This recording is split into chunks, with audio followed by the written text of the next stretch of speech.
With the announcement of Square Enix moving away from an exclusive PlayStation 5 AAA development model to a more multi-platform overall approach, focusing on quality over quantity and prioritizing having multi-platform development with Nintendo systems like the Switch 2, Xbox, PlayStation, and PC, that has sent some fans into a tizzy, putting out propaganda and other nonsense in order to confuse or maybe even just cope with the news that they're not going to be able to champion their exclusives. And what I wanted to do in this video is highlight some of that while also dispelling some of that noise from people that actually have somewhat of a sizable audience by showing you guys what was said in addition to the truth when it comes to what Square Enix is doing in the future, because there are some people who don't want to read through all of the text and look at everything, and that's fine. We're going to get down to the bottom of this and we're going to talk about the truth and also have a little bit of fun looking at some of this crazy stuff that is going online. But before we get into any of that, let's get into the meat and potatoes, the crux of some of these Sony fans kind of going crazy and all of the talk about this, and that is one bullet point that they had in a pretty long, lengthy revamp that Square Enix is going to be doing for their AAA game development and their mobile sector and all of that. So this bullet point right here: shift to a multi-platform strategy. For HD titles, the group will aggressively pursue a multi-platform strategy that includes Nintendo platforms, PlayStation, Xbox, and PCs, especially in regards to major franchises and AAA titles, including catalog titles. It will build an environment where more customers can enjoy our titles. In addition, it will also devise a platform strategy for SD titles that includes not only iOS and Android, but also the possibility of PC launches. Furthermore, the group will strive to maximize the acquisition of new users when launching a title and that of recurring users after starting management of game operations. So what essentially this means is that they want to do more multi-platform games on Nintendo's upcoming system, the Nintendo Switch 2, on Xbox, on PlayStation, on PC, but specifically AAA games, because for the last number of titles,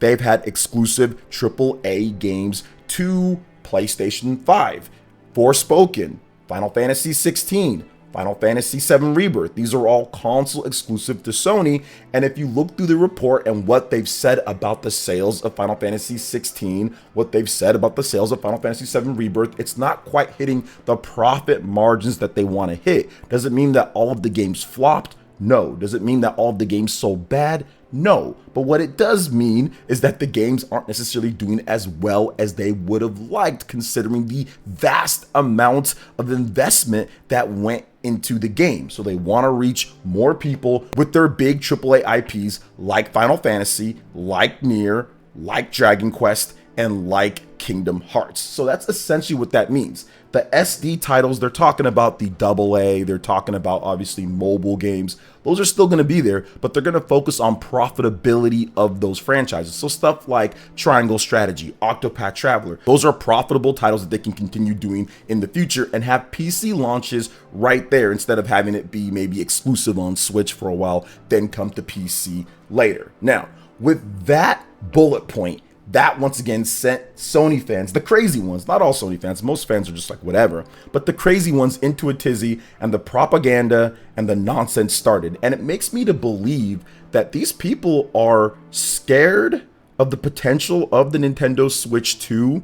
They seem to be jealous of the amount of attention that it's getting or the hype.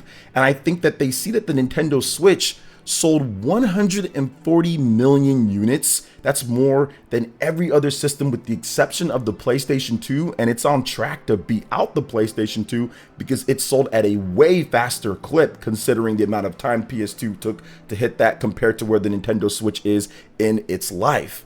Are they a bit scared? Because now the Nintendo Switch 2 is seemingly going to get way more AAA third-party support in better qualities than the Nintendo Switch could have ever done. And I want to start with one guy here, which is pretty funny that this even happened. Zubitech, he's kind of a crazy PlayStation fan, and he talked about this. And when he put out this tweet right here, interesting to see Square Enix shift in strategy. We have already seen Square Enix games launch on PC. Maybe this means day one releases on PC alongside PS5. We have already seen Xbox player base will not purchase games, and they certainly won't purchase Square Enix $70 games. Only 23 million units Xbox Series shipped. Square Enix on Xbox will not return any investment of porting games to this platform. Switch 2, from what we have seen, is going to be heavily underpowered.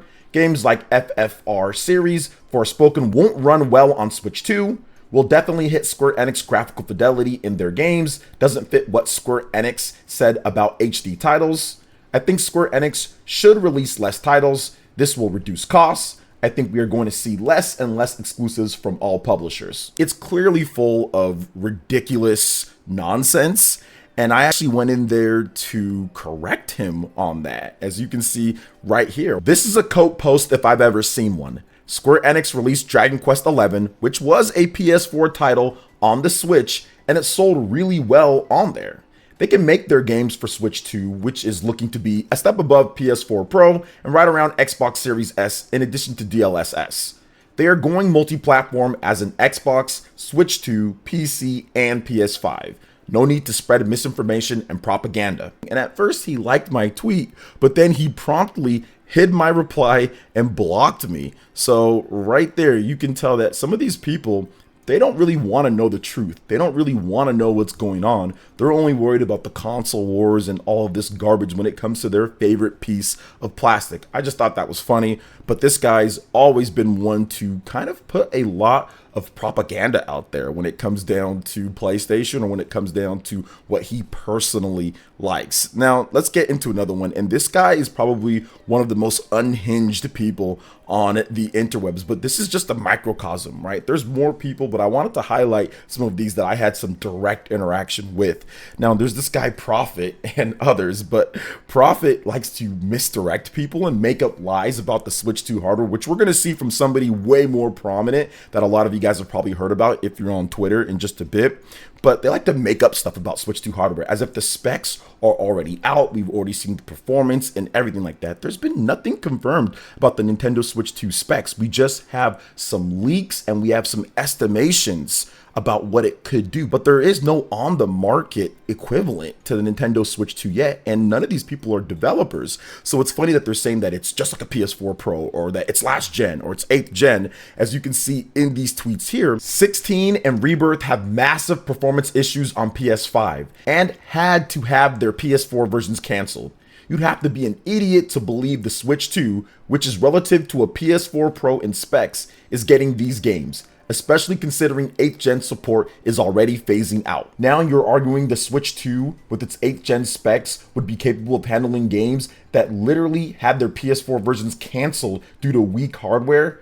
Fact of the matter is, you're not thinking critically on the situation. Nintendo's partnership is nowhere near as strong as Sony's, nor is Nintendo getting any major AAA games from Square after this multi-plat initiative, considering they're still running around with 8th gen tech in the Switch 2. But when I actually directed this person to say, hey, wait a minute, like take a look at this video that Digital Foundry did putting together a theoretical Nintendo Switch 2, which they did already say, hey, look, this is conservative on it. It's probably going to be better than this, and there is no market equivalent. It's conservative. It was able to run all of the modern games from Cyberpunk to Plague's Tale and others at pretty good quality overall for a hybrid type of device. And once again, he went conservative on those. So a directly built system that's just not PC parts put together is going to be more optimized and run better than what they're putting together there. So that's the end of this guy right here. He stopped commenting and responding to me once I linked that video because it's not actually about the truth. It's about defending their, once again, favorite piece of plastic and being so salty and scared of Nintendo actually getting more support because they see what happens even when they don't get some of those big AAA games day and date or on there. The Nintendo Switch still sold like crazy, was outselling, and is incredibly profitable, the most profitable overall when when it comes to the dedicated console makers with their games and systems. So I think that's what's really the scary part for some of these crazy people if you're in that type of vortex about plastic, right? Now, the next thing that I want to talk about here is the tweet from Genki, because it's funny, this guy has no technical knowledge. He never tweets anything about technical specifications, or he never talks about Switch 2 specs or even goes in depth or doesn't know about it, but apparently he already knows about the Nintendo Switch 2 and its technical specifications and whether it can run Final Fantasy 16 or not. Check out these tweets here from somebody who's best known for simply translating text from Japanese to English. I think if the Switch 2 tried to run Final Fantasy 16, it would heat up so much it would just evaporate into thin air, LOL. Unless they made a pocket version like with FF15, LOL. I do see Xbox as a very likely and maybe even iPhone 16 or something, LOL. All of a sudden, this guy knows about the Switch 2 specs and what it can or can't do overall, which I found to be absolutely crazy that they would tweet something like this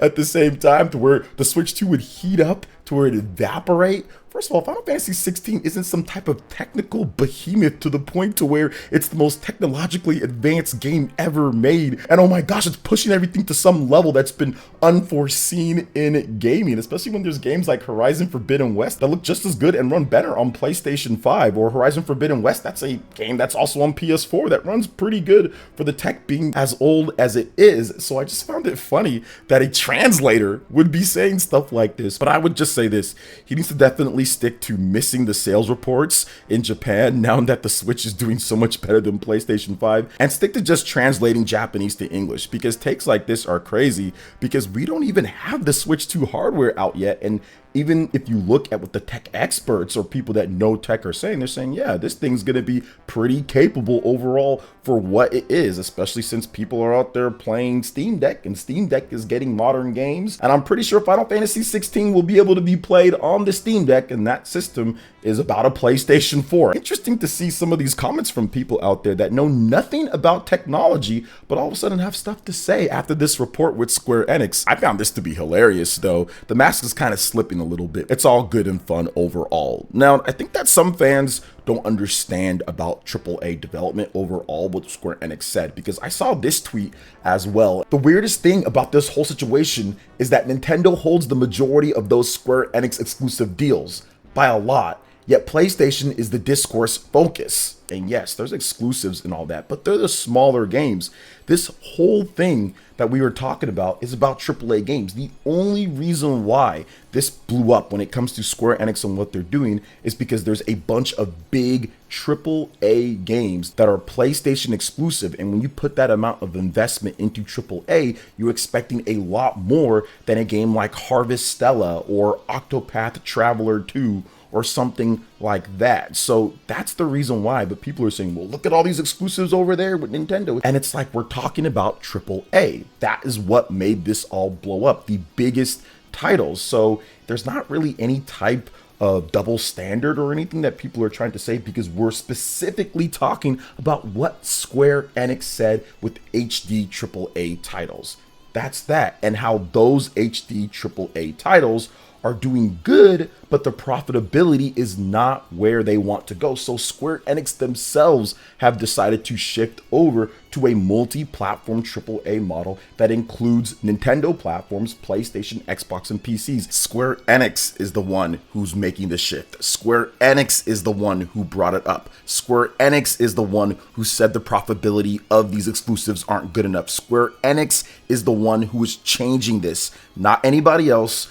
Not fanboys, not people on Twitter, not the gamers, but Square Enix themselves and their own business strategy. So when I see some Sony fans say, well, look at the exclusives over there, clearly those aren't going to make the profit and don't take the amount of investment as a big AAA title. Square Enix wants more profitability from those titles, because that's where you make all of your money in this industry. Nintendo makes most of their money from the big franchises like Pokemon, like Zelda, like Mario, like Smash Brothers, like Animal Crossing, like Mario Kart. That's where they make the majority of their money. So That's what Square Enix wants to do. They want to focus on fun, like they said, and they want to focus on making those AAA titles more profitable, so they are enacting a multi-platform strategy to include Nintendo Switch 2, to include Xbox more, to include PC. It's on them. Not, hey, look at these smaller titles over on Nintendo. That has nothing to do with what Square Enix was trying to say with their AAA multi-platform push. So I think that some people just don't understand this at all and are just pointing at something else because they don't want to read Square Enix's report. They simply just don't want to face up to what's actually happening. I also found it incredibly funny that Paul Tassi wrote an article saying Square Enix is done with PlayStation exclusivity after profit drop, and so many people got on his case when Square Enix is literally talking about shifting away from AAA exclusive development to multi-platform. It's what Square Enix said. So people jumping on his case and quote tweeting him and saying he's this and that, all these Sony fans, it was pretty funny to see that as well. But what are you guys' thoughts on this when it comes to the crazy Sony fans over Nintendo Switch 2 and Square Enix with their shift to a AAA multi-platform strategy? Let me know your thoughts in the comment section below. All right, guys, that wraps it up for this video here. Thank you so much for watching. I do appreciate it. Please make sure you hit that like button, subscribe if you're someone new, click that notification bell, and check out my other Nintendo Switch and RPG videos right here on screen. Thanks for watching, and we'll catch you guys for the next one. Peace.